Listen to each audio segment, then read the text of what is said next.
Príjemné popoludne želáme všetkým priaznivcom športu a predovšetkým motorizmu zo Žitavian, z motokrosového areálu Vršky nedaleko Zlatých Moraviec, odkiaľ sme pre vás pripravili záznam zo 7 pretekov seriálu tohtoročných majstrovstiev Európy v autokrose. Po našich priamych prenosoch z Veľkej ceny Slovenska cestných motocyklov v Dolnom Hričove a po priamom prenose z Veľkých Uheriec z majstrovstiev sveta v motokrose do 125 kubických centimetrov, teda pohľad na ďalšie významné motoristické podujatie u nás doma na Slovensku. Do Žitavian sa zišla európska autokrosová špička už po tretí raz za sebou a Žitavany sú adeptom na usporiadanie jedného podniku európskeho šampionátu aj pre rok 1998.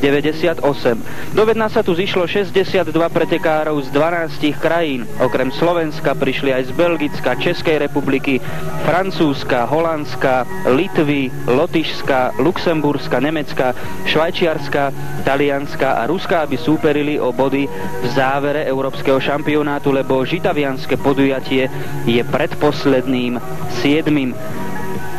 Nechýbal nikto z vedúcich pretekárov, ktorí sú na čele jednotlivých troch divízií. Helmut Wild zo Spolkovej republiky Nemecko v divízii 1, Holanďan Fritz Duizenstra v divízii 3 do 1600 cm3, ani Nemec Horst Uhlenbrock v kráľovskej divízii 3 do 3500 cm3 a svoje zastúpenie malo samozrejme aj Slovensko v podobe 11 pretekárov.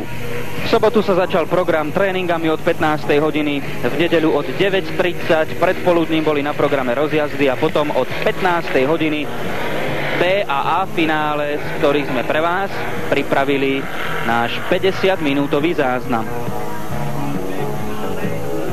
Pán Benček, patríte medzi iniciátorov tejto trate. Čo všetko sa tu zmenilo oproti európskemu šampionátu v minulom roku?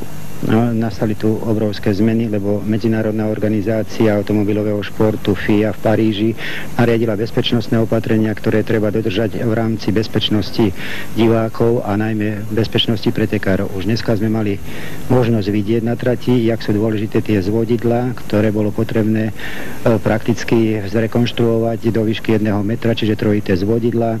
Betónové bariéry sa museli postaviť tam, kde trať sa míňa v protismere menej ako 30 metrov, čiže postihlo to celú túto trať.